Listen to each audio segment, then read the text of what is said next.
Obrigada a todos aí pela participação. Hoje a gente começa uma jornada aqui na SET, né, na SET Experience, que é esse módulo dos tracks.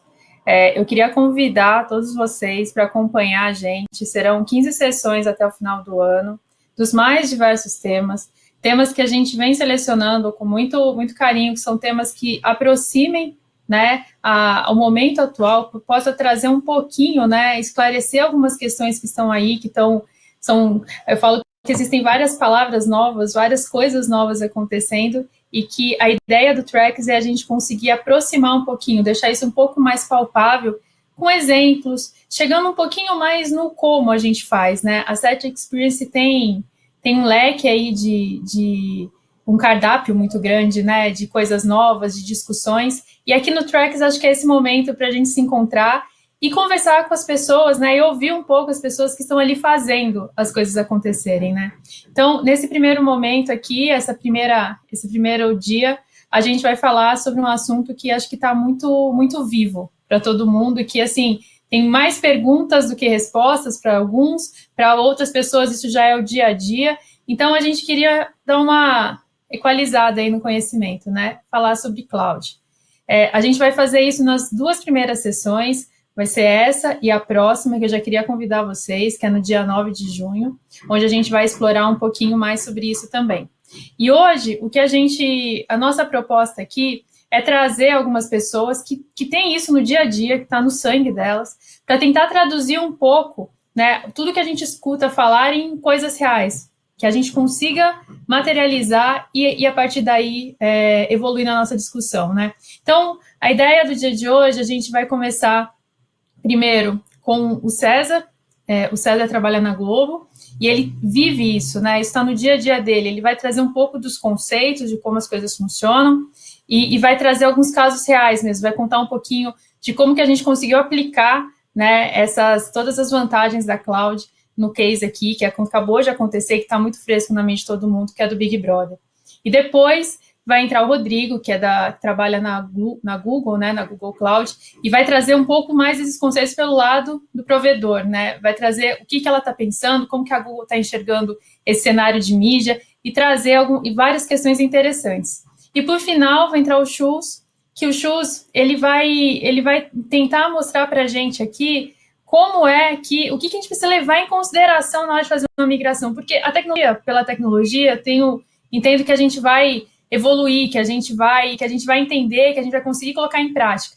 Mas o que a gente precisa olhar para que efetivamente isso seja uma migração positiva, que agregue valor e que ajude a empresa nessa transformação digital, são pontos aí que ele vai trazer e ele vai detalhar um pouquinho mais ao final da apresentação.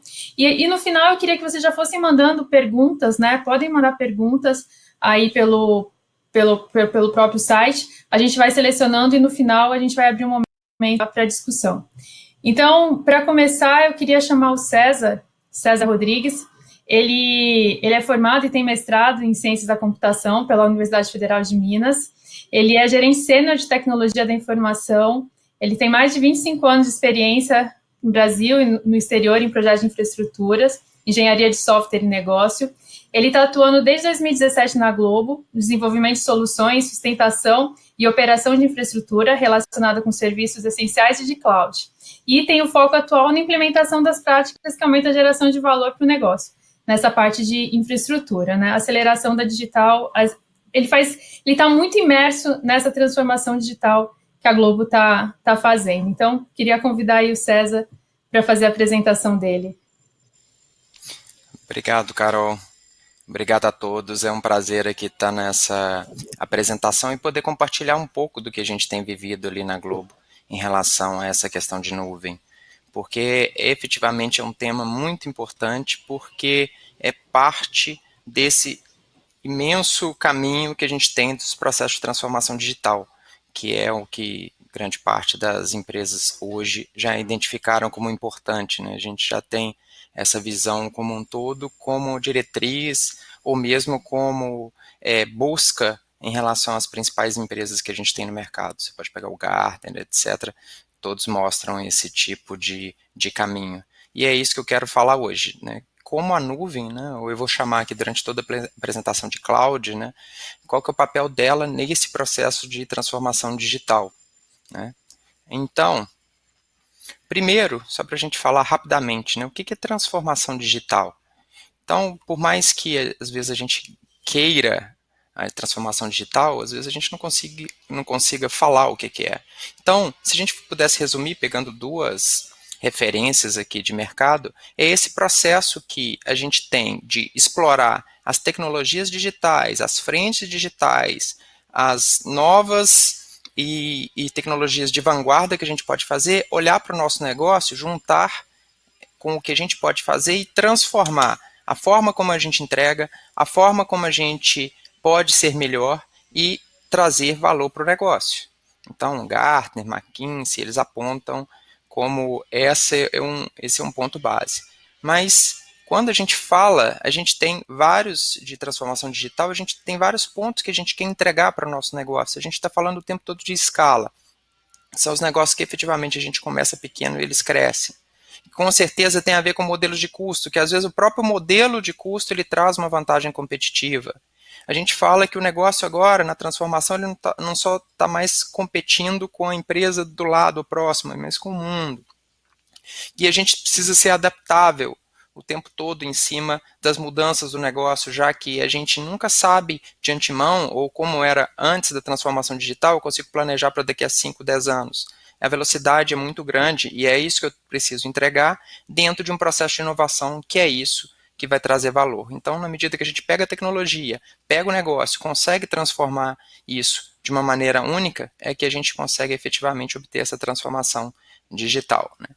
E dentro da Globo, a gente já percebeu que temos, ao mesmo tempo, milhões de globos, cada um tem uma sua Globo, para milhões de uns. Então, temos um espectro muito grande, né? Sempre trabalhamos com conteúdo como base, estamos preocupados com todas as pessoas que, em última instância, a gente quer agregar valor, entretenimento para o usuário e dar uma experiência cada vez melhor. E como não melhor que trazer a tecnologia dentro desses milhões, que é o exponencial que a gente tem, para que a gente possa efetivamente ganhar valor. E isso a gente consegue na medida que a gente se transforma digitalmente, né? Então, já é de alguns anos que a Globo é uma Media Tech, que trabalha os processos tecnológicos com os processos de mídia de uma maneira única para que a gente entregue valor.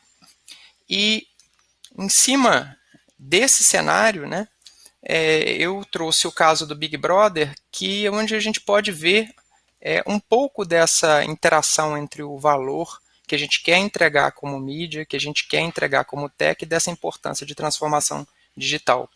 Porque o Big Brother, se a gente for partir, é um programa cujo roteiro é totalmente adaptável, porque a gente tem um esqueleto de roteiro ali por semana com eliminação, mas ele evolui, o roteiro, o próprio programa, ele vai evoluindo com a interação do elenco.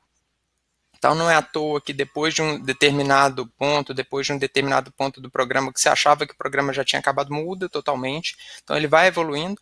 E é um programa que ele vai reagindo e realimentando em cima do próprio desejo do consumidor, seja materializado individualmente, seja nas redes sociais. E o que a gente tem, principalmente nos 2 últimos anos, é essa fusão cada vez maior na medida que tem essa interação, né? A própria rede social alimenta o Big Brother, que alimenta a forma com que as pessoas consomem, e a gente tem um produto melhor. Mas como é que a gente faz isso, né, num programa que esse ano teve 100 dias e consegue, nesse período, poder realimentar? Não uma coisa individual ou planejada, né? A gente quer, efetivamente, né, tornar a tecnologia como parte de todos os processos, né? Então, o Big Brother ele é um sucesso de audiência na TV aberta, mas também na TV paga, no Globoplay, no G-Show, e a gente quer colocar essa tecnologia de uma maneira muito mais fluida e frictionless que a gente costuma usar para entregar esse valor. Claro, não é à toa que no início de cada ano que a gente tem Big Brother, a gente passa para estudar o que a gente vai fazer, né, no Big Brother. Então é normal que antes de um programa, bem antes, né, no final do programa desse ano, a gente já começa a pensar no próximo ano. Então a gente começa a estimar do ponto de vista de tecnologia o que a gente vai entregar. Quais são as nossas capacidades? Então, em termos, só para reduzir o espectro do Big Brother em algumas variáveis, a gente vai pensar o que nós, como tecnologia, e eu, como infraestrutura, vou entregar em termos de quantos votos eu vou ter, quantos votos por minuto eu preciso suportar, quantos plays de vídeo por minuto eu preciso suportar, quantos usuários simultâneos, quantas horas eu pretendo transmitir, para efetivamente eu consiga entregar essa experiência para o usuário, aquilo que eu pretendi, e essa melhor experiência que eu quero. Então, em cima disso, a gente vai fazendo os planejamentos e prepara a nossa infraestrutura. Só para pegar um exemplo, né, pegar uma dessas variáveis, a gente planejou, né, pegou os dados de 2020, que foram, né, a gente pegou o pico de plays, né, que são a quantidade que as pessoas dão play em um determinado minuto, né, no ano passado foram 395 mil em um determinado instante, no caso. Esse era o pico do ano passado. O que a gente previu? A gente vai ter um crescimento, o Big Brother sempre cresce, ele cresce por volta, podemos imaginar 40% no ano, e a gente estabeleceu um pico que a gente achava que atingiria nesse ano. Então, o pico de 2021, a gente pensou ali no valor de 556 mil. No primeiro dia do programa, a gente já teve um pico de 624 mil de acesso. Ou seja, todo o nosso planejamento, ele foi por água abaixo. Por quê? Porque o público estava demandando muito mais do que aquilo que a gente previu.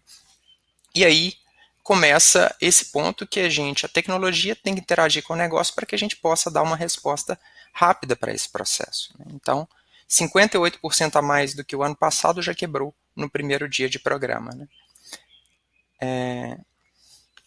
Então, se o BBB ele fosse atendido por um data center tradicional, que a gente não tem essa tecnologia mais adequada, como é que seria isso?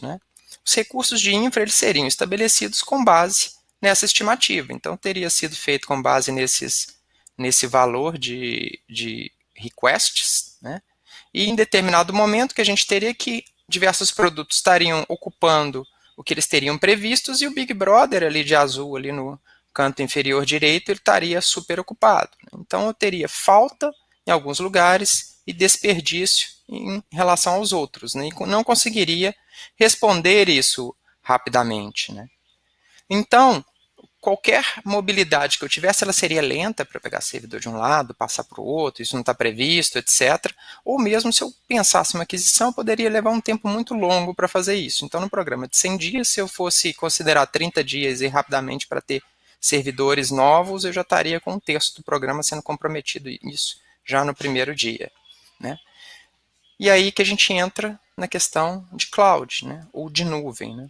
A nuvem é justamente uma mudança do paradigma nessa entrega de infraestrutura, que ao invés da gente pensar os servidores de uma forma isolada, fazendo uma analogia, o que a gente tem é essa mudança onde que eu vou entregar recursos específicos, seriam servidores virtuais que eu posso gerenciar, trabalhar e entregar sob demanda esses recursos, de uma maneira muito mais automatizada, com velocidade muito mais rápida, e que eu possa orquestrar de uma maneira muito inteligente os recursos quando eu efetivamente estiver precisando entregar esses valores. Com isso, eu consigo ter uma elasticidade muito maior. Se o Big Brother demanda, eu vou pegar todo o recurso que eu tenho disponível para trabalhar, e eu tenho essa escalabilidade, eu consegui entregar muito mais daquilo que eu previ. Então, esse é o básico, digamos assim, do ponto de vista da nuvem.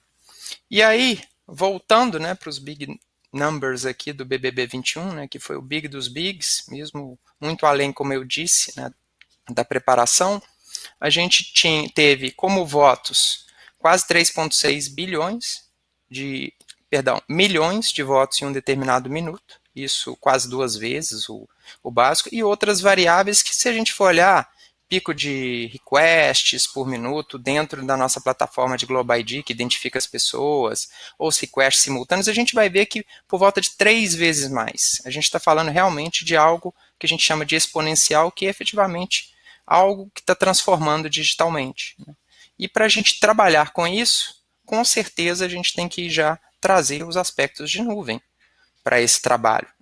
Então, primeiro, se a gente fosse prever que o Big Brother fosse crescer 3 vezes ou 4 vezes, que a gente deveria, a gente, num modelo tradicional, teria que comprar 4 vezes mais servidores, recursos de infra do que do ano anterior.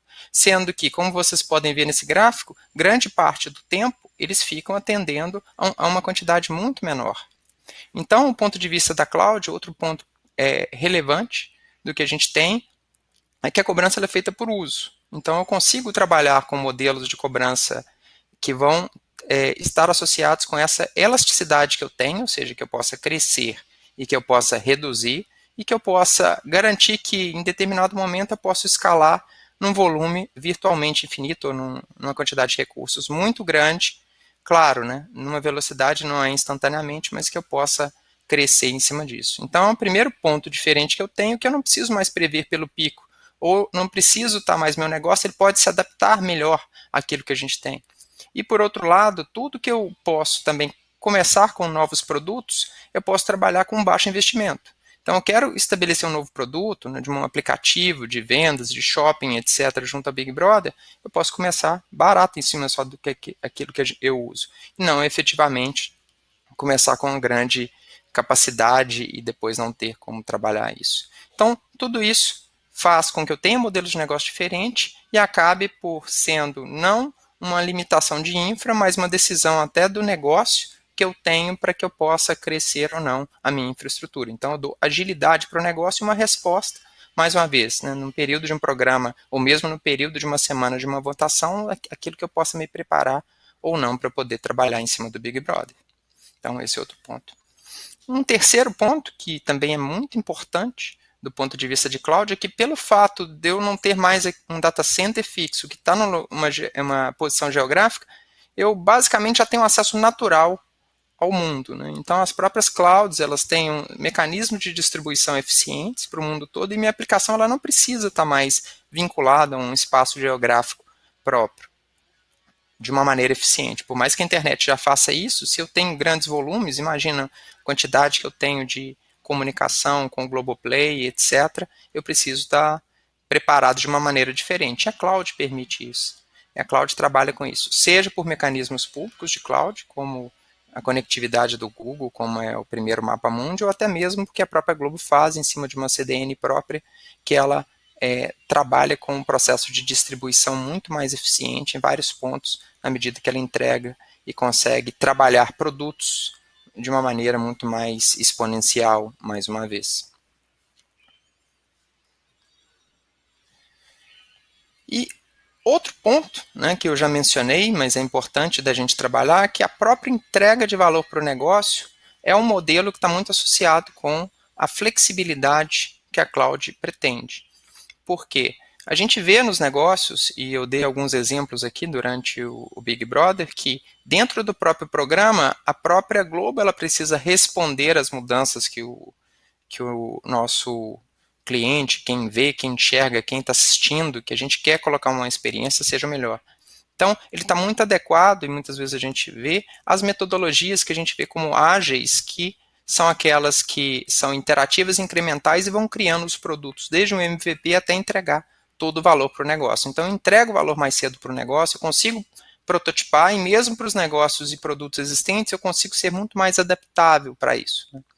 A gente, por exemplo, em cima da própria cloud, consegue desenvolver, que já é automatizada, mecanismos cada vez mais autônomos para que eu possa efetivamente trabalhar e acelerar esse processo. Para vocês terem uma ideia desse ponto, a gente tem um desenvolvimento interno, uma plataforma de serviço que roda em cima da automação da cloud, que ela permite mais de 4.000 deploys, ou seja, entregas de novas versões de aplicação em um mês. Isso, se eu fosse considerar fora da cloud, em mecanismos comuns, eu teria uma dúzia no máximo.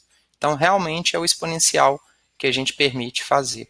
E só para pegar um exemplo, o que a gente consegue ter é que um processo de votação, por exemplo, dentro do Big Brother, ele, para o usuário, ele não percebe, mas ele roda, inclusive, na nuvem. E ele roda não necessariamente só em uma nuvem, ele roda na nossa nuvem interna e na nuvem pública ao mesmo tempo, dos quais eu posso distribuir a quantidade de recursos que eu quero para cada uma delas. Então, isso, em cima dos mecanismos que a gente tem, como o Tsuru que eu falei, que permite, primeiro, o acesso global para que são as pessoas, O desenvolvimento também é global, que permite a gente ter acesso aos talentos, reduzindo os riscos. E só para ter uma comparação nessa evolução de votos que a gente mencionou, nesse próprio ano a gente teve 2 recordes com 20% de diferença que foram em menos de um mês, que conseguiram não só olhando a nuvem, não só escalando, conseguir entregar resultados que geram melhoria por essa possibilidade da gente conseguir subir, testar, validar de uma maneira segura, sem criar riscos, mesmo imaginando que no Big Brother, nas 2 últimas semanas, a gente teve paredão durante todo o tempo. Então a gente consegue fazer isso. São grandes vantagens que permitem a aceleração do processo. Mas não só isso, né? A gente também consegue não só adaptar, mas também criar coisas novas, que é a velocidade da inovação que a gente quer. Um exemplo foi o Drops, que foi criado e rapidamente ele se tornou parte do programa. Mais uma vez, negócio com a tecnologia. Foi entregue as aplicações de Drops, foram criados quadros, o Brasil está vendo alguns dos quadros até mais assistidos e depois que geraram muita repercussão positiva, integrando e gerando valor para o que a gente quer dentro de um período muito curto. Na nossa evolução de cloud, só para mostrar um pouco do cenário, a gente já entendia, no caso da Globo, que ela era importante há muito tempo. Antes da gente começar efetivamente a ter clouds, a gente já entendia que precisava de um mecanismo automatizado. Então, por volta ainda de 2007, a gente começou a trabalhar com orquestradores internos, o que a gente chamava de orquestra, até que a gente tivesse efetivamente gerenciadores de nuvem on-premises open source que a gente pudesse utilizar, e a gente criou e foi para o Cloud Stack, criou os próprios mecanismos de plataforma como serviço, como eu já mencionei em cima do Tsuru, e recentemente a gente estabeleceu uma parceria de longo prazo, além de usar clouds como um todo, que a gente chama de Omni Cloud, qualquer cloud, com o Google, né, que a gente está até com o Rodrigo aqui para falar com a gente. Então são as nossas entregas e esse é o nosso caminho. E esse é um ponto chave para a gente falar, porque a nuvem, até o momento, é importante da gente não pensar só como uma extensão do data center que a gente tem, mas justamente um dos grandes valores que a gente tem na nuvem pública é que ela traz possibilidades da gente evoluir em cima do nosso processo, da gente acelerar a entrega que a gente tem, para que efetivamente a gente traga inovação para a empresa e possa trazer diferenciação nos negócios que a gente entrega. E esse é um ponto importante. Só para dar um exemplo, para várias televisões que a gente tem, acabava a TV aberta, a televisão já dava. Você quer entrar no Globoplay? Já assista aqui. Então, esse é um dos pontos que a gente inova e agrega para a experiência do usuário e, consequentemente, para a experiência que a gente quer entregar. Mas, claro que nem tudo são flores, digamos assim. Todo ponto de vista, por mais que a nuvem, né, a cloud, ela seja importante para o processo de transformação, cabe a gente ter atenção em alguns pontos que eu vou cobrir rapidamente aqui, que é, primeiro, que a gente chama do lift and shift, né, que é, se eu tenho aplicações que elas não são preparadas para trabalhar em nuvem, para serem escaláveis, o fato de eu levar essas aplicações para a nuvem não vai me dar efetivamente o benefício que eu tenho. Então é importante que, na medida que a gente vá trabalhar com a nuvem, que a gente tenha aplicações desenvolvidas em cima dos processos modernos que possam efetivamente gerar esse tipo de valor, né? Outro ponto que a nuvem ela é elástica e escalável. Só que, efetivamente, a gente tem que tomar cuidado com a velocidade com que ela é elástica. Todo mundo que trabalhou no Big Brother, né, de estagiário até a direção, sabe do conceito de rajada. A gente brinca que quantos intervalos tivemos no final do BBB 21? Olhando só esse gráfico, que é o gráfico de entrada nos plays no aplicativo, a gente conta 7 picos, que foram 7 intervalos. Basicamente, as pessoas no intervalo da final do Big Brother mudavam para o ao vivo, onde o Thiago Leifert conversava com os 3 finalistas. E depois voltava. Então, isso chega a ter um consumo, um crescimento, às vezes, de 25 vezes em um instante, em poucos minutos, até 4 minutos, você multiplica por 25 o número de acessos. Então, nem a nuvem está preparada para crescer tanto nesse tempo tão curto. Então, por isso que a gente precisa estar preparado em cima desse trabalho. E isso é tão grande que até os parceiros que trabalham com a gente precisa fazer um trabalho, porque a quantidade de consultas sobre as marcas envolvidas chegam a ser 10.000% em cima nos primeiros 20 minutos, quando eles são expostos no Big Brother. Então é um volume muito grande. O terceiro ponto que a gente precisa ficar atento é a questão dos custos, que enquanto a nuvem ela ajuda você a gastar aquilo que você precisa ter muito cuidado de saber se, durante um aumento, eu estou gastando mais porque meu cliente está demandando mais ou porque eu estou usando errado. Eu tenho N exemplos dos quais pessoas erraram em um determinado código e consumiram muito mais do que a gente precisava. Então, isso, uma gestão inadequada de nuvem acaba por destruindo qualquer business case, gerando problemas do que a gente tem. Um item importante é que as nuvens são altamente resilientes, mas elas ainda se expõem e colocam que elas não são 100%. Então, para algumas coisas, elas atendem 99,99% do tempo, que significa 4 minutos por mês, algumas menos. Então, é claro que é necessário para ambientes produtivos, onde eu tenho o meu produto como cerne, a ver com o negócio se está de acordo com esse nível de serviço que as nuvens têm, se ele é suficiente, ou se a gente tem que usar alguns dos próprios mecanismos, né, de continuidade do negócio que elas também apresentam, para que a gente possa efetivamente ter mais segurança. E claro, por último, não tem jeito da gente falar de cloud, não tem jeito da gente falar de transformação digital sem ter devidamente uma equipe capacitada que entenda, que consiga transformar e que possa aplicar os conceitos que a gente tem de nuvem aos conceitos de negócio e que possa interagir os dois para que a gente possa obter os resultados melhores que a gente tem. Então, resumindo, né, fechando como 3 grandes tópicos que cabem a gente falar, que claro, cloud sim é uma tecnologia que é base para a transformação digital, pelo que ela entrega, pelos recursos e pelo processo de transformação em cima de todos aqueles conceitos que a gente falou. Só que, claro, a efetividade dessa transformação ela depende do uso das potencialidades, né, da cloud, como o próprio Rodrigo vai falar daqui a pouco. Ou seja, se a gente usar só a cloud como um data center longe, a gente está longe de fazer uma transformação digital.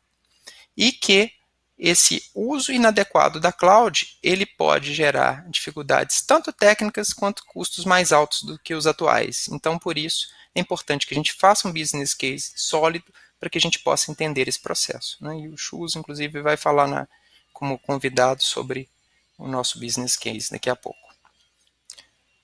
Bem, era isso que eu trouxe para hoje para vocês. Obrigada, César.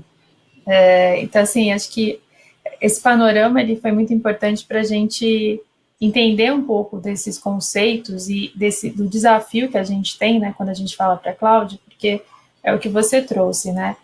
A gente tem a tecnologia, a questão é como a gente vai usar essa tecnologia, né? Usar ela para usar simplesmente por usar, cada vez mais a gente percebe que não faz sentido, porque se a gente está buscando essa transformação digital, o que a gente tem que fazer é entender aonde que essa tecnologia ela se encaixa, né, para a gente poder fazer a devida transformação digital que a gente precisa. Então, em cima disso, tem todos esses pontos que você falou que agora, queria até puxar o gancho para as próximas apresentações que a gente vai fazer, onde o Rodrigo vai falar um pouquinho do lado do provedor, né, do lado do Google, como é que eles estão enxergando isso, né, como é que eles estão se preparando para isso e como que eles estão trazendo essas ferramentas que vão poder ajudar a nossa indústria aqui a fazer transformações, a fazer, dar este olhar de não ser só a tecnologia pela tecnologia, realmente a tecnologia agregando valor para podermos realizar a transformação digital que a gente precisa.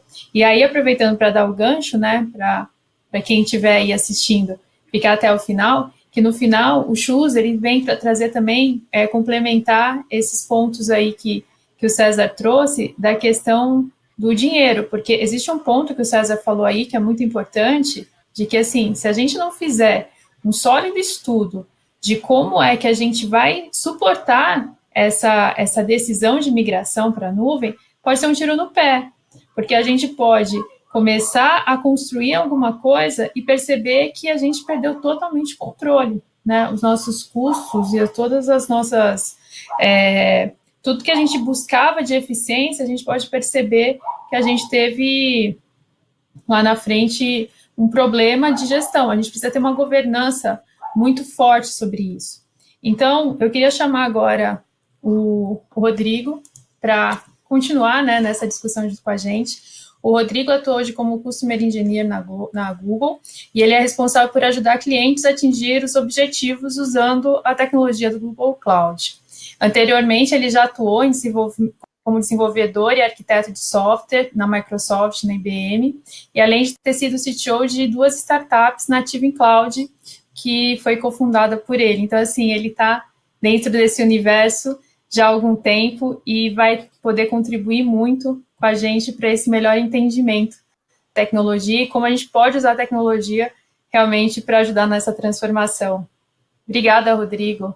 Está com você. Boa tarde, pessoal. Prazer estar aqui participando desse evento da SET, né? Participando aqui da comunidade. Espero que a gente possa contribuir aí principalmente nesse ponto aí de cloud computing e transformação digital. Dá parabéns aí para o César, para toda a equipe da Globo. Muito legal o case do Big Brother. Tá? Então, o que eu vou falar aqui um pouco é um pouco dos conceitos básicos de cloud pública, né? Imagino que aqui tem pessoas que talvez estejam tendo os primeiros contatos com a cloud, um pouco de como a gente entende que é uma jornada saudável para a cloud, né, para a cloud pública, e alguns dos workloads que a gente tem visto na indústria de mídia e entretenimento. Né. Então, quando a gente fala aqui de cloud pública, basicamente essa imagem até que o César até usou ali também, né, o Google, né, ele dispõe de mais de 25 regiões hoje no mundo, né? E essas regiões são compostas por zonas de disponibilidade, né? A gente poderia trazer aqui para um conceito de data center. Então, são unidades isoladas, né, dentro de uma mesma região, onde você consegue consumir esses recursos de cloud, né? E essas linhas azuis aqui são conexões, né, entre essas regiões, muitas vezes cabeamentos próprios do próprio Google, né? Isso que traz essa facilidade de acesso a todas essas regiões, né? Eu lembro que a primeira vez que eu subi um servidor na cloud foi em 2009, né? Então eu fiquei realmente fascinado quando eu consegui subir um servidor, uma máquina virtual, em menos de 1 minuto, né? Eu vinha de um ambiente onde era um ambiente on-premise, mesmo que fosse virtualizado, mas com aquela jornada de você abrir um ticket, esperar 5 ou 6 dias para uma máquina estar disponível, né? Então a cloud ela traz muita agilidade. E todos esses recursos aqui da cloud são acessados via API, né? Então você consegue automatizar muita coisa. E aqui, basicamente, quando a gente está falando de cloud, né, a gente está falando de 3 modelos principais, né? Quando você sai do data center, você vai para o modelo de infraestrutura como serviço, você deixa de gerenciar o virtualizador do sistema operacional, deixa de gerenciar o hardware, storage e network. Isso é responsabilidade do provedor de cloud. Quando você dá um pulo e vai para uma plataforma como serviço, como o próprio Tsuru que o César falou, você deixa de gerenciar o runtime da aplicação e o sistema operacional e você vai gerenciar só a aplicação e os dados. E quando você vai para o modelo de SaaS, você não está gerenciando nada disso. Isso traz muita agilidade, né? Uma vez que você deixa, você pode realocar, né, recursos que estão gerenciando esse tipo de workload para outros, né, para cuidar de outras aplicações, né?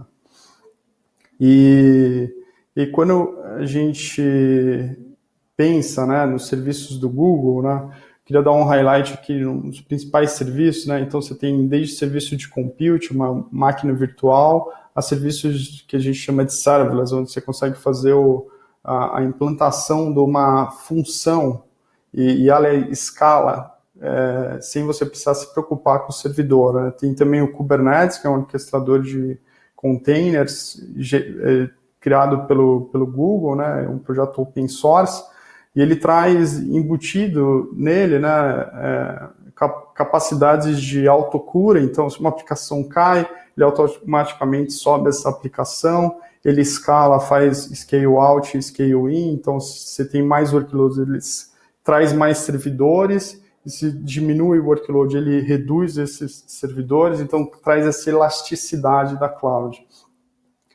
E tem serviços de storage, né, gerenciados, principalmente no mundo de mídia, por exemplo, que você tem que fazer arquivos, talvez você está fazendo arquivos de fitas, você consegue utilizar um object storage como cloud storage, que você não precisa provisionar a capacidade total do storage, né? Então, muitas empresas de mídia trabalham com ciclos de 5, 7, 10 anos de refresh de hardware, de equipamentos de storage. Quando você vai para a cloud, você não precisa se preocupar com isso, né? Muito menos ter que gerenciar essas fitas e o upgrade dessas fitas, por exemplo, um LTO5 para um LTO8, e ter essa gestão. São serviços de plataforma que escalam sem você precisar se preocupar com o tamanho e com a quantidade de acesso, na maioria das vezes, né?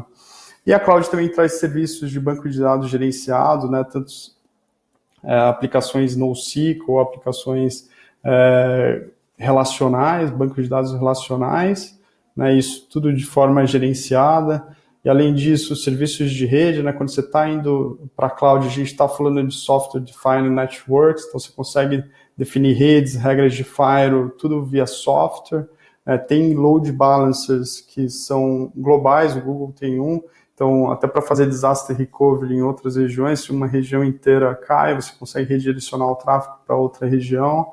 Tem a CDN para você fazer distribuição de conteúdo para plataformas direct to consumer também, né? Então, são capacidades que a cloud traz, né, para acelerar essa transformação das empresas. E, além disso, tem interconexão, né? Muitas vezes, quando você vai para o mundo da cloud, você não vai abandonar o teu data center de um dia para o outro, então você tem que interconectar a tua rede com a cloud, então é possível fazer conexões dedicadas também. É só uma passada aqui dos principais serviços, né?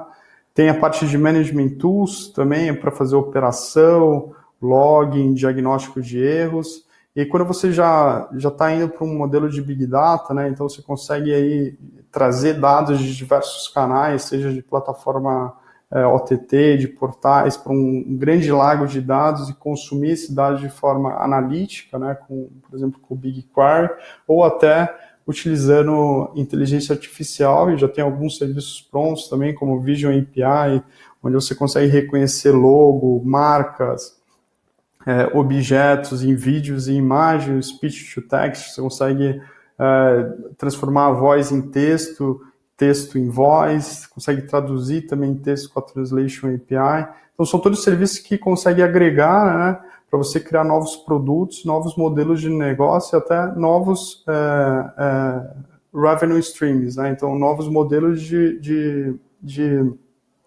revenue para a empresa, né? E aqui, além disso, né, quando a gente está falando do mundo de cloud, né, os conceitos, quando a gente fala de conceito de pegar uma aplicação e levar ela para a produção, né, a gente considera a DevOps como um conjunto de práticas, a cloud ela traz diversas ferramentas também para você conseguir gerenciar e reduzir essa fricção de levar as aplicações para a cloud. E também a parte de Identity Security, que a cloud consegue trazer, né, onde você vai ter diversos times trabalhando, então você consegue dar a quantidade de acesso necessária para os times trabalharem na cloud.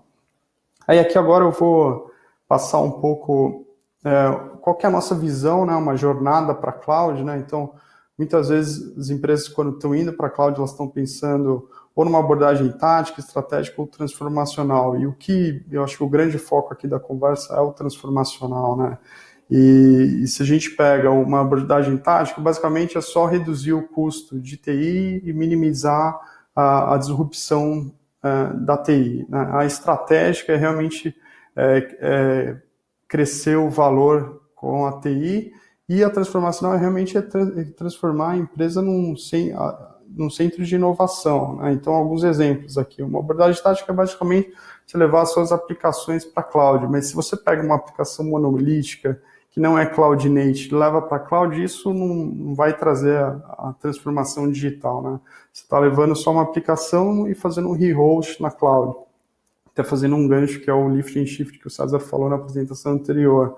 E aí uma abordagem estratégica é você ter realmente o design de aplicações Cloud Natives, né? Agora, realmente é transformacional quando você já está gerando predições com machine learning em alta escala, com alta escalabilidade, né? E aí, muitas vezes, o conceito de como você chega lá, né, tecnologia, pessoas e processos, né, mas a gente pensa até um passo além, a gente criou um framework, que é o Cloud Adoption Framework do Google, onde a gente vê as interrelações entre essas três dimensões, né, então, pessoas e tecnologias, elas se relacionam pelo conhecimento, como as pessoas aprendem as tecnologias, né, e em termos como você cria processos, né, para essas pessoas trabalharem nesse ambiente de cloud de transformação digital, como você escala a tecnologia através dos processos e no meio disso tudo a segurança. E aí aqui, com esse framework, são esses 4 pilares que a gente consegue medir eles, né? Então, vou dar um exemplo. Quando você está numa abordagem tática, você tem times que basicamente, eles aprendem nos melhores esforços a cloud, né, e dependem muito de um fornecedor.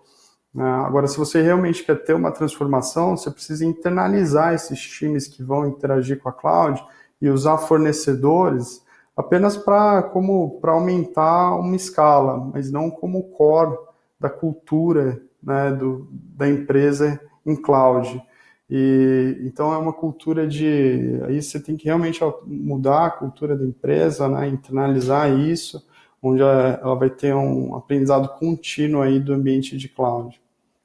Quando a gente fala de realmente de liderar isso, esse processo, né, a gente tem que precisa sair de times funcionais que trabalham em silos, né, e muitas vezes com gerentes de projetos que são heróicos aí para garantir a colaboração, para times cross, times com multidisciplinaridade, né, agrupados por produto e com responsabilidade end-to-end daquela aplicação. E gerar uma colaboração entre eles, né, quando você quebra aqueles grandes monolitos em diversos serviços e diversos produtos, eles têm que interagir e isso gera muito dessa colaboração e tem que ter uma autonomia para eles conseguirem atuar e tomarem as decisões dos produtos para serem mais rápidas. E aí, realmente, quando você sai do modelo tático, onde normalmente uma mudança é devagar e com muito risco, né, e a cloud é meramente uma extensão do data center, para um modelo transformacional onde as mudanças são muito frequentes, com baixo risco, né, usando aplicações cloud natives, né, então quando a gente está falando de cloud natives, aí é com tecnologias de container, com orquestradores, com alta disponibilidade entre as zonas, com disaster recovery entre as regiões, né, e utilizar aí os serviços gerenciados que basicamente você não vai precisar estar gerenciando hardware, máquina, memória, isso tira o ônus aí e aumenta o poder de escala das equipes. E a parte de segurança também, que é super importante, né? Vocês têm o medo aí da internet pública, mas para um modelo transformacional você tem que realmente confiar nas pessoas certas, com os acessos certos, né? Então usar os Identity Access Management das clouds para prover as roles e as policies corretas para as pessoas acessarem e terem autonomia. Então, com esses 4 pilares, né, eu acho que eu vou dar um highlight aqui na parte de scaling, né, eu acho que é muito importante ter a infraestrutura como código, né. Para quem não conhece, é basicamente você descrever a infraestrutura de uma solução através de uma linguagem descritora, né, que a gente consiga ler. E muitas vezes uma solução ela é baseada em soluções IaaS, PaaS e SaaS. Então, por exemplo, o Terraform open source, você consegue descrever essa solução e replicar, né, e criar ambientes de uma maneira muito mais rápida. E aí eu acho que o grande ponto aqui é a gente conseguir, quem está nessa jornada, né, conseguir identificar onde está em cada um desses pilares, medir e conseguir aí ir para o próximo nível, que é o de transformação. Aí aqui agora falando um pouco dos workloads que a gente vê em mídia e entretenimento, né, a gente está vendo uma crescida muito grande, né, na produção de conteúdo, né, então a gente consegue levar a pós-produção para a cloud, muitas vezes para fazer a criação de efeitos visuais, utilizando estações de efeitos visuais na cloud, né, eu vou mostrar depois uma arquitetura de referência que a gente tem, e fazer a renderização na cloud. Quando a gente está levando isso para a cloud, a gente está falando que as pessoas não necessariamente precisam estar trabalhando dentro do escritório, né? Ainda mais aí no momento que a gente está vivendo com a pandemia. Então as pessoas podem acessar de casa, por exemplo, uma estação de Visual Effects e trabalhar naquela estação, fazer o trabalho dela, da casa dela, e depois levar esse conteúdo para um storage compartilhado para fazer a distribuição. E quando a gente fala de rendering, né, a cloud ela possui essa capacidade, assim, entre aspas, infinita, né, onde você consegue escalar muito rápido a tua produção, né, então não necessariamente indústria de mídia aí tem Olimpíadas, Copa do Mundo, momentos mais sazonais que não necessariamente você precisa comprar esses recursos upfront para poder conseguir fazer a entrega aí de renderização e outros workloads. Aí, um outro workload muito importante que a gente tem também é a migração de arquivos, né, que eu até comentei, né, então a gente está vendo aí as empresas deixando de fazer o arquivo em fitas, né, levando para os object storage, então são estruturas totalmente gerenciadas, com alto SLA, né, de durabilidade, o SLA, por exemplo, do Google Cloud Storage, são 11 noves, praticamente você perdeu um dado a cada 10 anos se esse SLA for cumprido, né? E você tira todo esse ônus dessa operação de archiving de dentro da empresa e leva isso para um ambiente gerenciado do Google, né? E naquela primeira foto que eu mostrei, né, são várias regiões no globo que os cloud providers têm, então você pode fazer, e esses próprios, essas classes de storage gerenciadas, elas têm um conceito de multi-region, então muitas vezes elas fazem a replicação não só entre as zonas, mas entre regiões também, aumentando a durabilidade e a disponibilidade do dado. Aí aqui uma arquitetura de referência, né? Então aqui do lado esquerdo tem as workstations, os laptops, os Zero Clients, né? Então aqui a gente está no ambiente on-premise, mas pode ser o editor ou o artista da própria casa dele, ele conecta com a cloud pública, né? Seja pela public internet com VPN ou por uma conexão dedicada. E aqui tem um connection broker que basicamente ele gerencia essas estações de trabalho, então ele instancia elas, e tem até ISVs de mídia já trabalhando para você fazer o melhor uso dela, então se o editor parou de usar, ele desliga, porque, como o César comentou, né, a gente paga pelo uso na cloud, mas tem um ponto aí também, uma coisa você está usando, outra coisa realmente você está precisando, então se o editor está usando, mas ele saiu da mesa dele, ali está consumindo, então alguns ISVs já têm soluções que desligam essa máquina para ele não estar pagando por isso. E aí aqui você consegue trazer os license servers, os queue managers e também as farmers, né, de renderização dentro da cloud.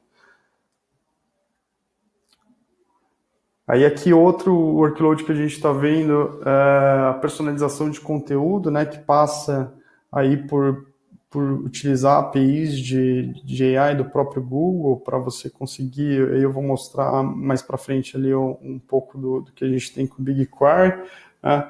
Além disso, reduzia os custos de distribuição, né? Então a gente já está vendo a indústria de mídia indo com canais lineares de playout para cloud, né? Channel, com soluções de channel in a box, então você consegue ir até criar canais em outros locais do mundo de uma maneira muito mais ágil, né? Basicamente uma solução com infraestrutura como código, você consegue fazer um spin-up desses canais em outras regiões, em outros países, sem precisar fazer o provisionamento, a compra aí de servidores nesses outros locais, né? Aí tem as APIs de mídia também, então o Google já tem API de transcode, né? Você fazer transcode na cloud completamente gerenciada, né? Basicamente, sem precisar se preocupar com a escala, né, dos servidores. Basicamente, você traz as mídias, define o formato de input e output, ele gera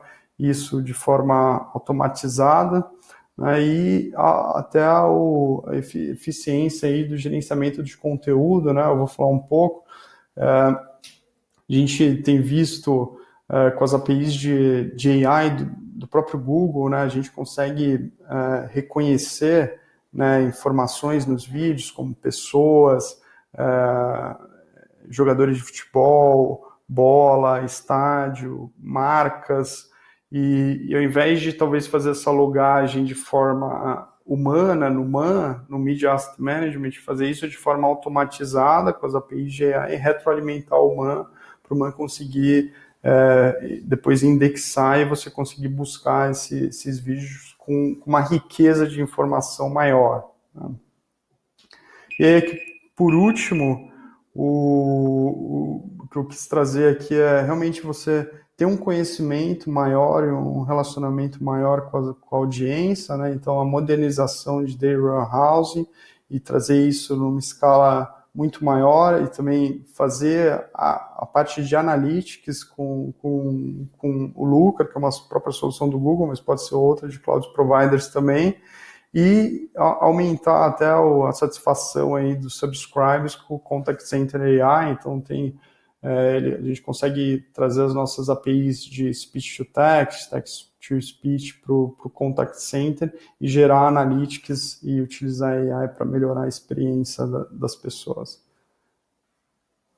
E aí que um último ponto, no mercado de mídia, assim, o que a gente tem visto, os ISVs eles estão se modernizando, alguns estão criando algumas startups vindo com soluções cloud native, mas assim, você pegar uma solução legada e só trazer para cloud, não vai conseguir alcançar a escala, a transformação digital que a gente está falando aqui. Realmente a gente tem que buscar, né, ajudar esse ecossistema aqui a criar aplicações cloud native, onde a gente vai conseguir ganhar em escala, em disponibilidade e reliability das aplicações. Bom, era isso que eu tinha aqui para passar. Muito obrigada aí pela conversa, pela apresentação, e acho que você consegue, né, fazer o complemento ali do César, e você trouxe um ponto que é bem interessante, que é a questão que é a parte da transformação digital, né, que é a mudança da cultura mesmo, né. Então, quando você usar a nuvem como ferramenta, ela não vai fazer com que você faça a transformação digital, né? Você precisa, tem todo por trás ali, onde a gente precisa entender que é uma nova forma de trabalhar, né? Então, isso passa muito pela cultura e como a gente trabalha dentro da empresa. Assim, a gente tem os provedores, a gente tem a Google como parceira, mas isso a gente tem um trabalho dentro de casa, dentro das empresas muito grande, para a gente conseguir ter essa agilidade interna também, né? Porque senão todos os ganhos ali que o César trouxe também, né, de velocidade, escalabilidade, adaptabilidade, elas não vão se resolver sozinha, né, na nuvem. A gente precisa construir este elo, né, de empresa e provedor, onde a gente também consegue ser rápido e nos organizar para que a gente consiga subir, né, essas demandas na nuvem de uma maneira mais fluida, né? Então, acho que esse ponto que você trouxe é muito bacana. E outro ponto também, que depois a gente pode até explorar um pouco mais, eu já aproveito para fazer também um convite para o pessoal, para a nossa palestra no dia 9, que a gente quer trazer um pouco mais da nuvem para o dia a dia, para a realidade dos conceitos de produção de conteúdo, né? Então, para o dia 9, a gente quer trazer várias pessoas de várias emissoras de TV para a gente discutir um pouco mais como que a nuvem pode estar presente no nosso dia a dia para a produção de conteúdo. Então, e agora para fechar essa historinha, né, que a gente está contando aqui hoje, eu chamo o José Schultz, mais conhecido como Schultz, né, acho que ninguém chama ele de José. Ele é engenheiro eletrônico, formado pela Universidade Federal do Rio, é mestre em inteligência computacional, trabalha na Globo desde 2005, onde já passou por várias áreas aqui, como a área de pesquisa e desenvolvimento, projetos, governança, estratégia. O Schultz é um dos caras que conhecem o fluxo como um todo, né, a cadeia de produção como um todo. E ele vai poder contribuir muito aqui hoje, né, primeiro todo, né, ele trabalhou muito nessa gestão de portfólio e no investimento estratégicos da área de tecnologia, fazendo o business case, ajudando na criação desse business case para nosso grande projeto de migração para a nuvem, né. Então, agradeço muito, Schultz, e aí deixo com você. Obrigado, Carol. Obrigado, Carol. Obrigado a todo mundo aqui que está participando. Boa tarde. Obrigado pelo convite. Como a Carol comentou, né, eu estou aqui para falar um pouco sobre a parte mais, né, de viabilidade financeira.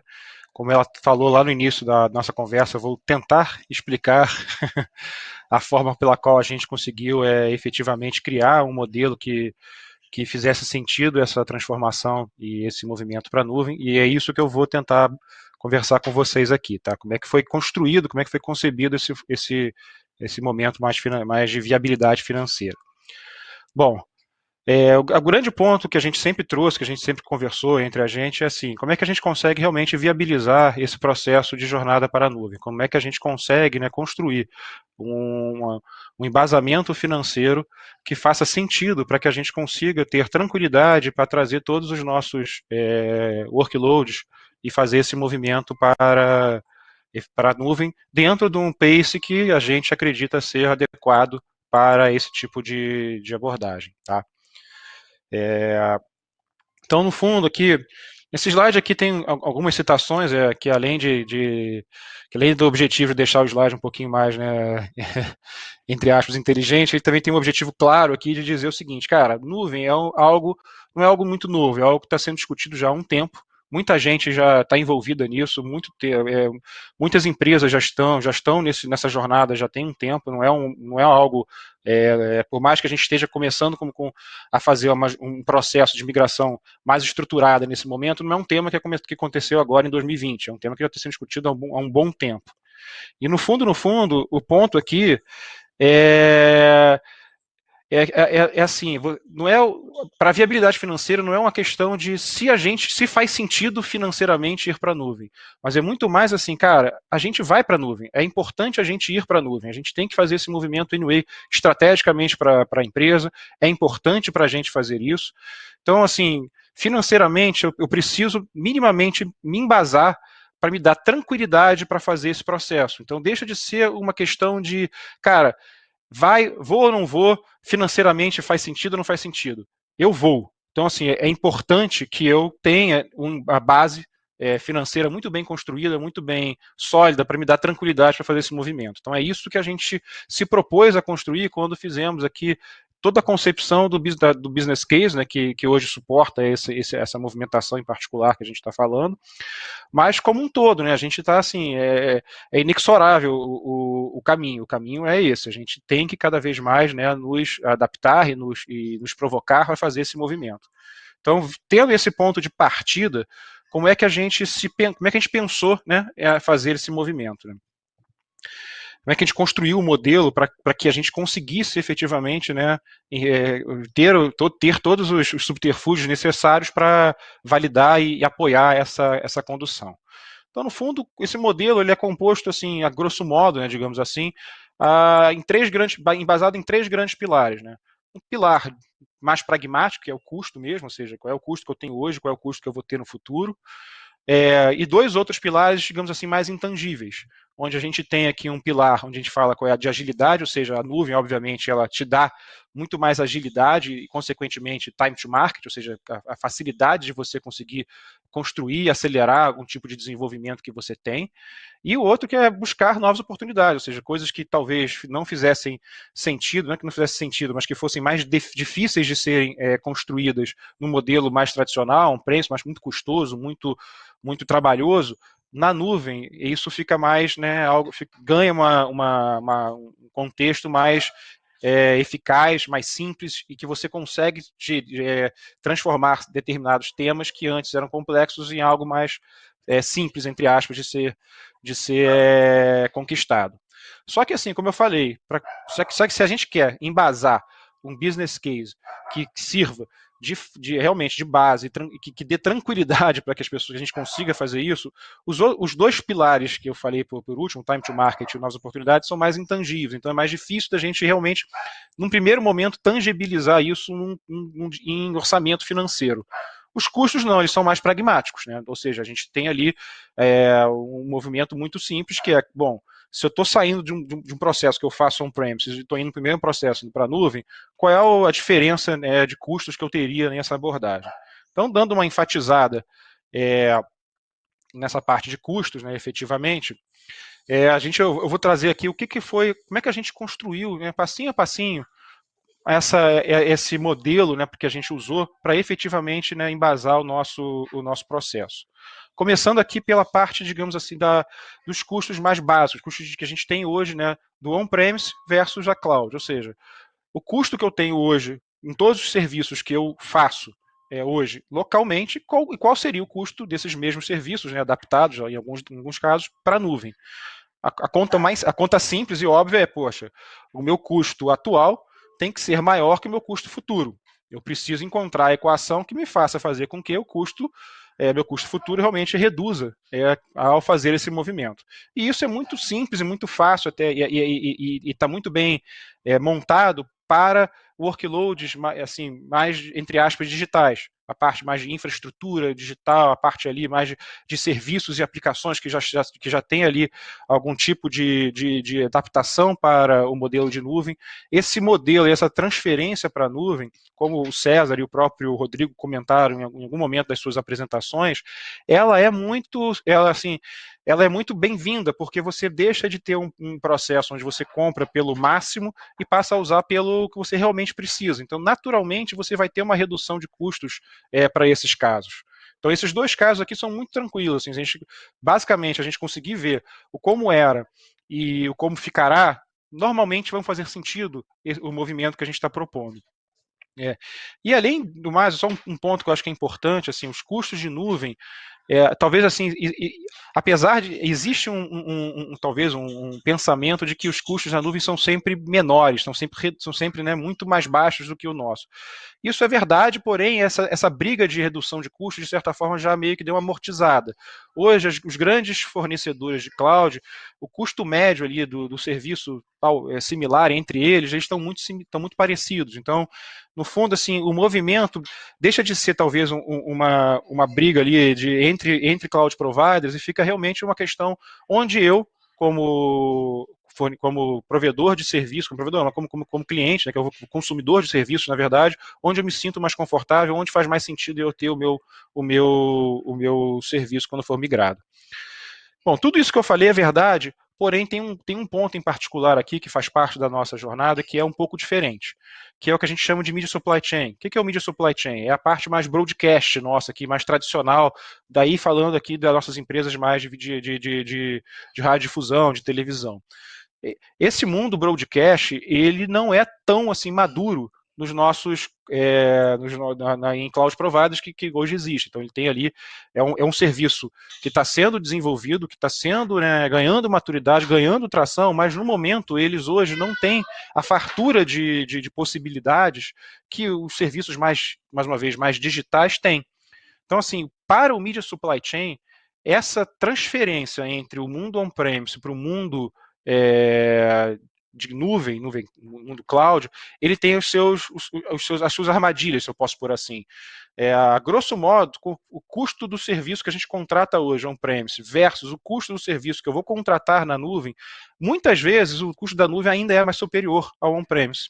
Ele ainda tem alguns workloads, se a gente for avaliar, eles ainda têm um custo superior indo para a nuvem do que ficando on-premise. Então, isso é um complicador, não complicador, mas é um ponto de atenção que a gente tem que entender que é um processo, obviamente, assim, como toda tecnologia, toda maturidade tecnológica, a gente tem ali um ponto, né, de evolução natural do tema dentro dos cloud providers, mas neste momento em particular, este workload, né, ele tem esse ponto de atenção, cara. Não tem serviços 100% prontos, com fornecedores bem resolvidos, disponíveis, com um marketplace à sua disposição para você selecionar e fazer. Tem todo um aprendizado em conjunto nosso como consumidor e do próprio fornecedor para ele conseguir se adaptar a esse novo modelo. Então é um grande desafio que nós temos aqui. Então, visto isso, então nós fechamos essa análise de serviços, ou seja, literalmente comparar o que nós temos hoje com o que nós vamos ter lá na nuvem. O próximo que a gente faz, e aí é que começa a completar o quebra-cabeças, para o caso principalmente do Media Supply Chain, é um outro lado da história, que é o seguinte: olha, eu vou ter uma redução da minha necessidade de investimento em ativos do parque local. O movimento que eu faço quando eu vou para a nuvem, ao invés de eu comprar um servidor novo, ao invés de eu comprar uma mesa nova de distribuição, de áudio, enfim, eu começo a fazer isso como um serviço na nuvem. Eu estou transferindo esse meu serviço que antes eu comprava toda a parte física e instalava localmente, e agora eu estou meio que fazendo um serviço em nuvem. E ao fazer isso, naturalmente, na renovação do meu parque de tecnologia, o que antes eu precisaria investir para poder renovar por conta da obsolescência daquele ativo que eu tinha, por conta do período que ele por conta de uma renovação tecnológica que porventura acontecesse, eu deixo de precisar fazer esse investimento no meu parque. Isso já está, de certa forma, contemplado dentro do serviço como um todo da nuvem. Então, o cloud provider, ele passa a ser responsável por ele gerir a obsolescência do parque dele. Eu não preciso mais ter essa preocupação. A minha preocupação passa a ser exclusivamente em desenvolver o serviço da melhor forma possível para que ele atenda o objetivo que eu queira. E, então, toda essa parte de necessidade de investimento muito puxada por uma renovação tecnológica deixa de ser um issue nosso e passa a ser uma questão compartilhada com o nosso cloud provider. Então, e esse caso em particular, para o Media Supply Chain, para essa parte de broadcast, faz muito sentido, porque aí começa a fazer mais sentido. Pô, tudo bem, eu tenho um serviço que hoje ainda é mais alto, porque realmente tem uma questão de maturidade, tem uma questão ali que ainda precisa ser conversada junto aos nossos fornecedores e o próprio cloud provider, mas por outro lado eu tenho aqui uma grande vantagem financeira que é, cara, aquela ilha que eu ia trocar de edição, puxa, eu não vou precisar mais fazer isso, esse investimento agora já não é mais meu, não preciso me preocupar. Aquele servidor de playout que eu iria fazer que eu teria que renovar em algum momento, putz, já não preciso mais, isso aqui já está lá. Então eu tenho uma redução dessa necessidade de investimento natural num processo como esse. Então esse é um ponto super importante, super relevante nesse momento, quando a gente estava avaliando a viabilidade financeira. Esse é um dos pilares mais fortes que nós temos hoje, que dá esse embasamento ao business case que foi criado. Então, assim, esse CAPEX avoidance que a gente chama, a gente não precisa ter esse investimento, porque esse investimento não é mais uma preocupação, entre aspas, nossa. Passando por um outro ponto, também a gente, com toda essa transformação, né, com todo esse movimento de indo para a nuvem, a gente tem que ter um olhar forte no nosso próprio modelo operacional. Como é que a gente atende hoje determinados serviços on-premise e como é que a gente atenderá ou utilizará os serviços quando eles forem para a nuvem. É um olhar muito importante também, porque assim, que para o lado desse lado mais digital, né, de infraestrutura digital e a parte de serviços e aplicações, o modelo operacional pouco ou quase não se altera, ele é parecido, porque de certa forma você fazia isso já, um atendimento a uma nuvem, né, de infraestrutura, que antes era local e que agora você está, né, indo para uma nuvem. Então, o seu modelo operacional de atendimento e de avaliação, ela, de certa forma, tem pouca alteração. Tem criação de novas capabilities, de novos modelos, mas, assim, em termos gerais, ele sofre pouco impacto na alteração. Mas por outro lado, o Media Supply Chain, a parte de broadcast, ele vai sofrer um impacto altíssimo no seu modelo operacional. Porque, assim, eu até trouxe aqui aquela analogia, não sei, imagino que vocês conheçam essa analogia aqui do escritório, com tudo que tem no escritório, como era no passado e como nós temos hoje, ou seja, tudo que existia, que a gente precisava ter equipamentos individuais, que agora a gente tem acesso tudo concentrado num laptop ou num celular, é muito parecido com o que vai acontecer com o mundo broadcast.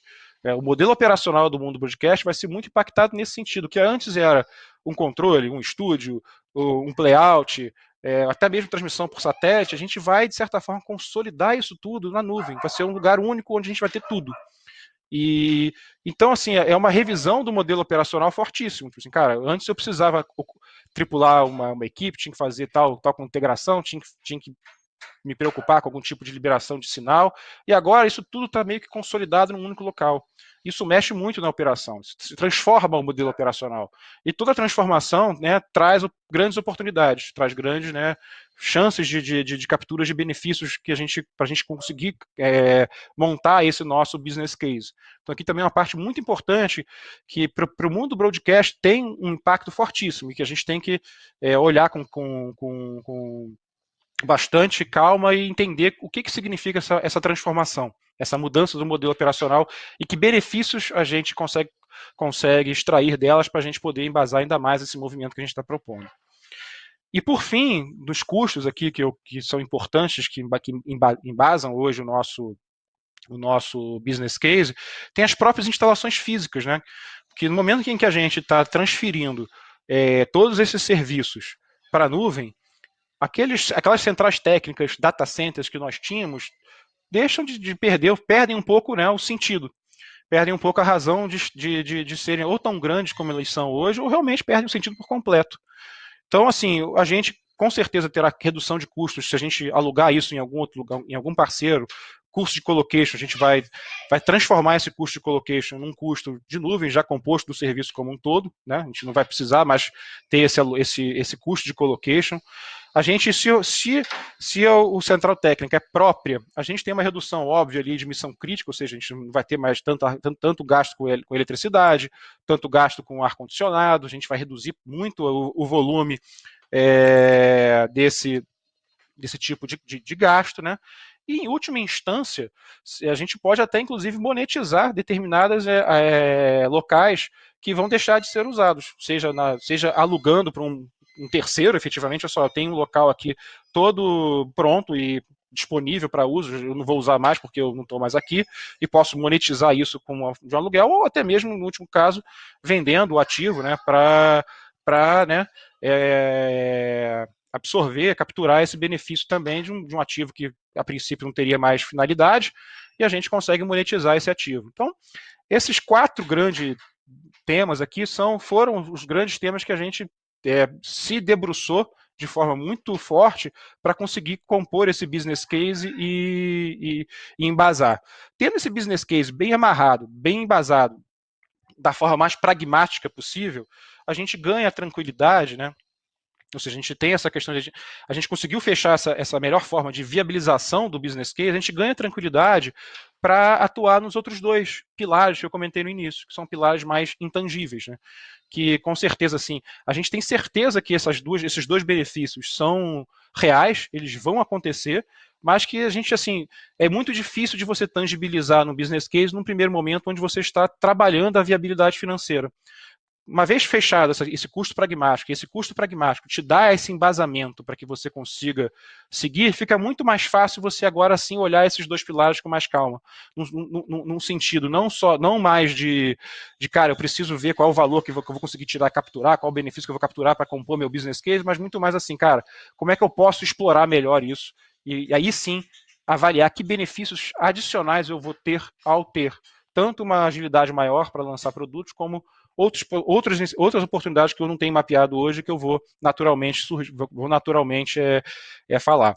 E esses 2 aqui pilares mais intangíveis, acho que o pessoal aqui tanto o César como o Rodrigo já exploraram bastante, cara, ele passa pela facilidade de escalabilidade, pela exploração dessas novas oportunidades, pela criação de parcerias estratégicas, né? A Globo acabou de fechar uma parceria muito bacana com a Google, onde a gente com certeza terá uma simbiose muito interessante, que novas oportunidades vão surgir. E a gente vai ter novas capabilities, né, para a equipe, para as pessoas, a gente vai transformar, de certa forma, algumas atividades hoje que existentes na empresa, que faziam determinado tipo de serviço, e elas naturalmente se transformarão numa outra atividade, né, que vai nos apoiar e nos embasar nessa transformação como um todo. E por fim, para fechar aqui a visão do raciocínio aqui da viabilidade financeira. Bom, trago aqui só algumas reflexões, na verdade, né, no fundo. Primeiro ponto, a gente tem uma questão muito clara ali de uma mudança de custos, assim, a grosso modo, de custos fixos para custos variáveis. E essa mudança traz prós e contras, né, obviamente. O pró natural é que você não precisa mais fazer um contrato para, digamos assim, o pico. Você consegue fazer isso, fazer o meio que o pay as you go. Você vai pagando de acordo com aquilo que você está usando efetivamente. E esse uso é um planejamento seu, né? Você não precisa mais se preocupar no grande, você se preocupa realmente no planejamento daquilo que é necessário, né?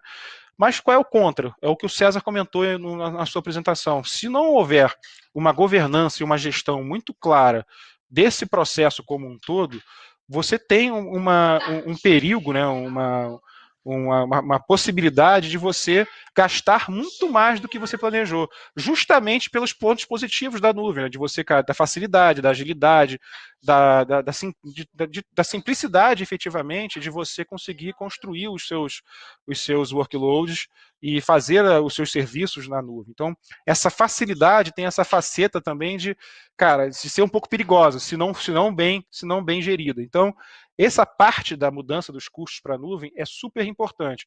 Não é um Deus nos acuda, mas é um ponto muito, muito importante de que, assim, cara, para funcionar bem, eu preciso ter uma governança e uma gestão muito clara e muito forte em cima disso. Não posso deixar isso que era algo que acontecia no on-premise. No on-premise você contratava um serviço, você tinha já o seu escopo definido, né, de A até B, era isso que você ia gastar, não tinha como gastar mais do que aquilo, e assim, e de certa forma era um controle ali meio que conseguiu gastar, não conseguiu gastar, está tudo bem, estamos gastando mais ou menos, como é que tá, era mais fácil, entre aspas, tá? Agora não, agora é algo que se você não tiver uma forma muito clara de gestão e governança, as chances que você tem de repente, num Big Brother, como foi o caso que o próprio César trouxe disso, que isso naturalmente vai dar um pico, vai dar e se você não tiver isso muito bem planejado, muito bem organizado, você pode perder o controle. E isso pode dar uma faca de dois gumes, efetivamente.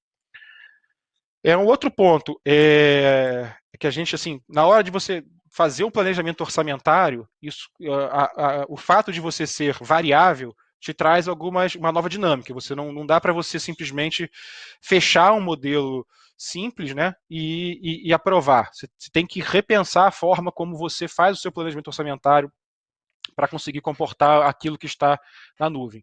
E isso demanda um alinhamento fortíssimo com as áreas de negócio, porque são eles efetivamente que vão conduzir ali, vão ser a bússola para os grandes temas que a gente vai trazer para a empresa. E a partir do apetite que essas áreas de negócio terão nesses temas, caberá, sim, a área de tecnologia, nesse momento, de entender efetivamente o que significa essa aptidão e planejar baseado nisso. Você vê até o caso que o próprio César fez, né, que eles fizeram um planejamento bem bacana, já usando esse mesmo approach, né, que foi o Big Brother, que a gente teve um sucesso estrondoso do Big Brother no ano passado, Big Brother o 20, e quando a gente fez o planejamento junto à área de negócio, a gente já previu um aumento, né, forte para o 21, e ainda assim a gente ainda teve que gerir um aumento acima daquilo que a gente tinha previsto junto com a área de negócio. Então, assim, essa dinâmica do planejamento orçamentário, ela é constantemente desafiada por esse modelo de nuvem, é algo que a gente vai ter que ganhar essa maturidade e entender a melhor forma que a gente tem que tratar o tema, mas ela passa muito, muito fortemente a esse alinhamento da estratégia da empresa conjunto com a área que vai gerir esse processo. E por fim, né, um pouco uma consequência do que eu tenho falado, né, o business case ele é quase que vivo, você está sempre ali revendo ele. porque ele está sempre ali sendo revisto no sentido não só do planejamento orçamentário, como também uma revisão constante daquilo que faz sentido.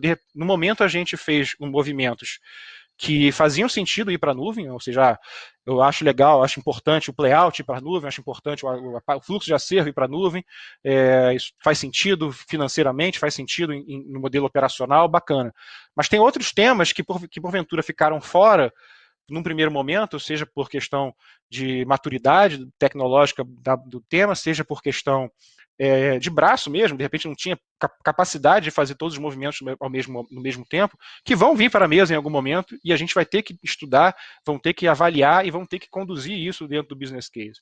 E além disso, a gente vai ter também, né, se tudo dando certo, né, grandes oportunidades que também hoje a gente não tem esse conhecimento, a gente não sabe, a gente está ali trabalhando junto, a parceria é justamente para isso, para a gente desenvolver novos temas, desenvolver novas oportunidades, e essas novas oportunidades com certeza trarão benefícios adicionais àqueles que a gente fez, né, ou construiu no início do trabalho. Então, eu acho que esses são os grandes pontos que eu acho que valem, né, um comentário nesse sentido. E eu acho que era isso que eu tinha para falar. Espero que eu tenha falado tranquilo, né, em relação. Eu sei que o financial não é uma coisa muito comum num congresso mais técnico, mas espero que eu tenha tido a capacidade de passar um pouco do que a gente fez para o Cloudification de maneira bacana que vocês tenham entendido. Tá bom? Foi ótimo, shows. Perfeito. Acho que a gente conseguiu amarrar exatamente esse ponto, sabe? E pegando esse gancho seu, até ligado uma pergunta que a gente recebeu aqui, eu queria. Você trouxe ali, né, esse cenário quando a gente faz o business case, que ainda existe um pontinho de atenção para aqueles sistemas que são mais voltados para mídia supply chain, né, para a produção de conteúdo como um todo, né? Mas que, por outro lado, a gente vê uma grande oportunidade daquilo, que é a questão da gente reduzir nosso investimento, né? A gente ter cada vez mais estruturas onde a gente não precisa ter fisicamente, né, os equipamentos, e aí com isso tudo que acarreta ter isso. Mas aí eu queria voltar a uma pergunta que o Alan colocou aqui, né?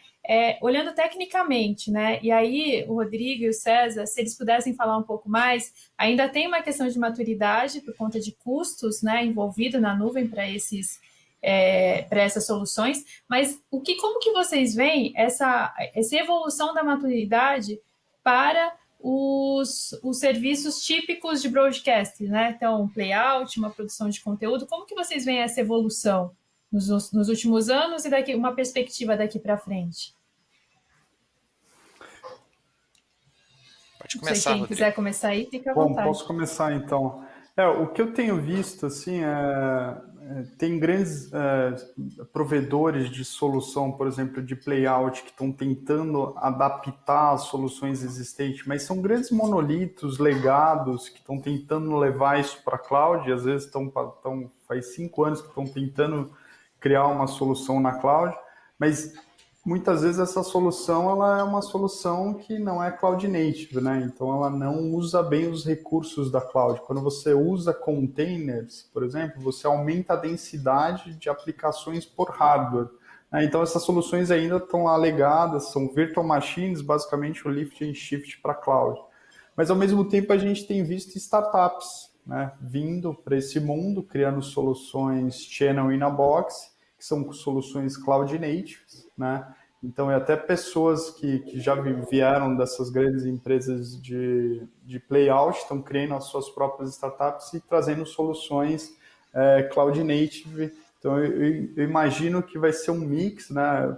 A visão futura aí disso vai ser um mix de empresas tentando trazer soluções legadas para cloud e outras startups trazendo soluções cloud native, né? E a gente espera que cresça bastante as startups trazendo essas soluções cloud native. César, se quiser complementar um pouquinho.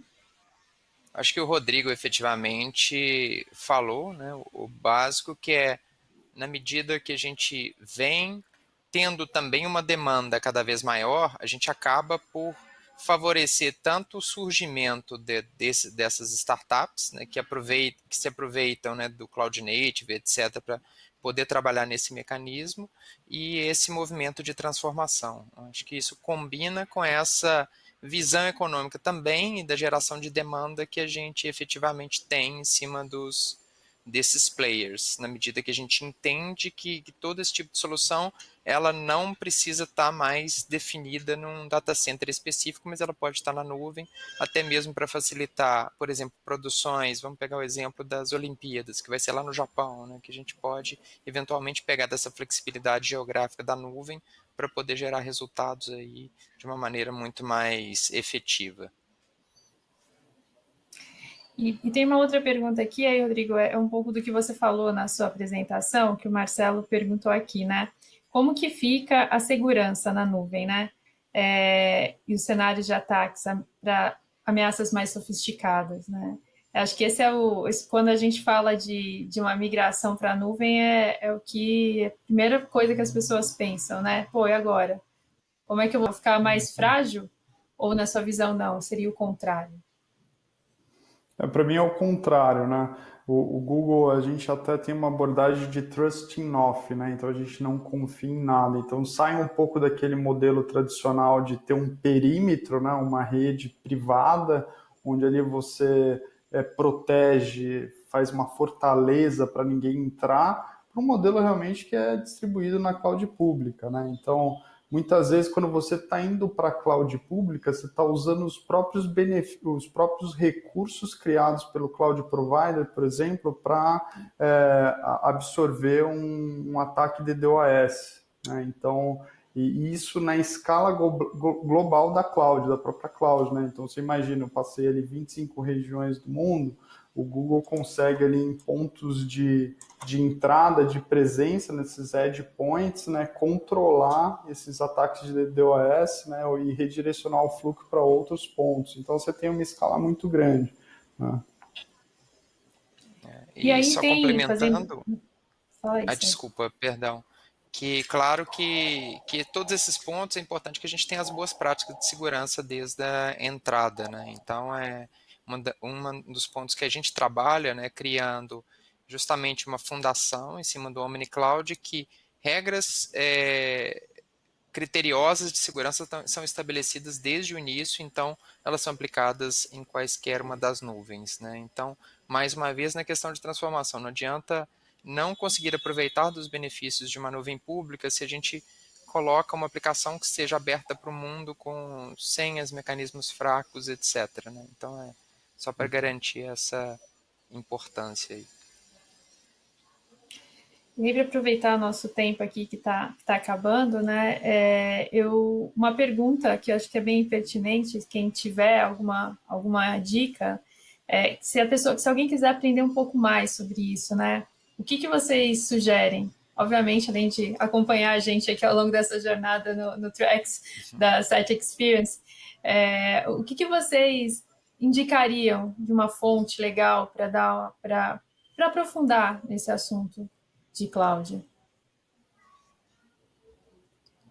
Rodrigo, você pode começar. Eu acho que, assim, do lado do Google, né, o Google tem diversas certificações, né, e se você digitar no próprio Google Cloud Certifications, ali vão ter diversos roadmaps de aprendizado, né, seja você querer virar um engenheiro DevOps de cloud, um arquiteto de cloud, um security engineer de cloud, um data management, data analytics de cloud, ali tem um roadmap com os cursos, né, grande maioria online, que você consegue aprender aí os conceitos principais de cloud. Né.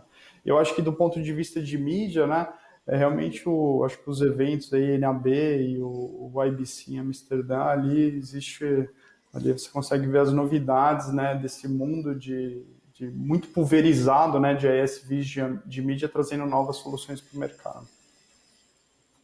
Complementando, né, a gente desenvolve muito em open source, né, a questão pública, e tanto em cima disso, dessas comunidades, quanto tem vários grupos que apresentam conteúdo que definem boas práticas para trabalhar, são baseados em comunidades mesmo, e elas complementam esse conhecimento e derivam para melhores cursos. Por exemplo, Cloud Native.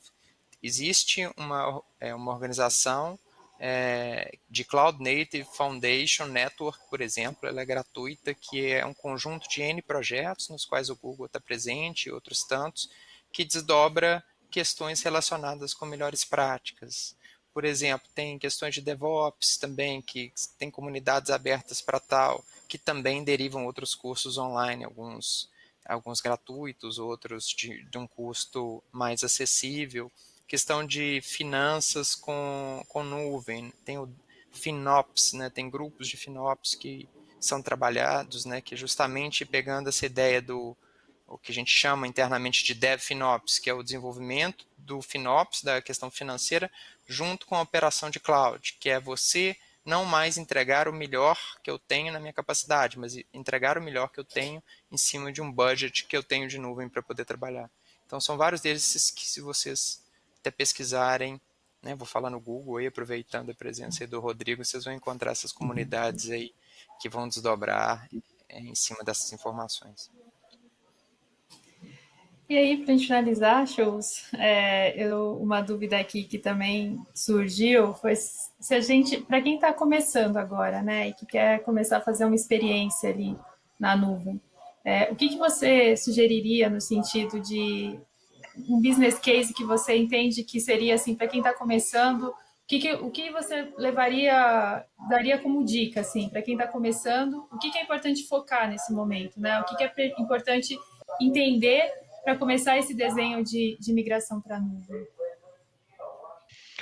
Bom, se é um iniciante, digamos assim, uma pessoa no sentido de pessoa jurídica, se eu posso pôr assim, uma empresa querendo fazer essa transformação. Acho que o primeiro ponto realmente é o ponto mais simples, né? O famoso keep it simple, que é entender o que você quer efetivamente levar, que você tem hoje local e que você quer levar para a nuvem. E, se possível, ali entender se isso tudo faz parte de um mesmo contexto ou se tem contextos diferentes. No nosso caso aqui, em particular, a gente até separou entre a infraestrutura digital, né, serviços mais de prontos digital, daquilo do mundo nosso mais de broadcast. Então, porque realmente eram dois contextos bem diferentes e com maturidades bem diferentes para esse movimento. Então, acho que o primeiro ponto é entender o que você quer levar. Uma vez feito esse levantamento, é fazer ali, entender qual é o custo que você tem hoje, né, para esses serviços localmente, que tipo de custo você tem hoje para o que você tem, e aí sim fazer consultas, começar consultas com as principais, com os principais cloud providers, né, entender ali dentro daquilo que você quer, qual é que tem o melhor serviço e o melhor preço, de certa forma, para você conseguir fazer o movimento. E no caso do preço, é entender, cara, faz sentido? O que eu estou querendo levar realmente é mais vantajoso nesse momento? Ou eu tenho que fazer uma reflexão maior, né, dessa forma? Acho que isso parte muito da estratégia que está que está pensando para esse movimento, né? Se é um movimento e não tem certo e errado, então acho que esse é um ponto importante, mas se é um movimento focado mais em redução de custos, talvez faça sentido assim, entender qual provider é mais maduro para atender esse tipo de migração e, enfim, e realmente uma avaliação sobre qual que tem o menor custo que vai me trazer mais vantagem. Agora, se você tem uma visão mais estratégica, tipo assim, cara, eu preciso, além de fazer a migração, também quero usufruir de outras coisas que ele possa me entregar, a análise fica um pouco maior. Né? A análise não é, o custo ele é importante, mas ele é um complemento de uma estratégia como um todo. Obrigada, acho que a gente conseguiu cumprir nosso horário aqui, já passou um pouquinho, então queria agradecer muito a vocês pela discussão. Acho que tem várias outras questões aí que vão surgir, mas aí eu também convido quem estiver assistindo a gente para continuar com a gente, né, no dia 9, que ali a gente dá um pouquinho mais essas aplicações mais voltadas para a parte de produção de conteúdo mesmo. E é isso, pessoal. Obrigada. Obrigada demais pelo tempo de vocês, pela explicação de vocês. Essa apresentação fica gravada, né, no site da Set Experience. e espero a gente ter vários outros momentos para continuar essa interação, tá bom? Muito obrigada. Obrigada a todos. Obrigado. Obrigado a você. Obrigado, até logo. Tchau, gente. Obrigado, até logo. Tchau, obrigada. Obrigada. Tchau.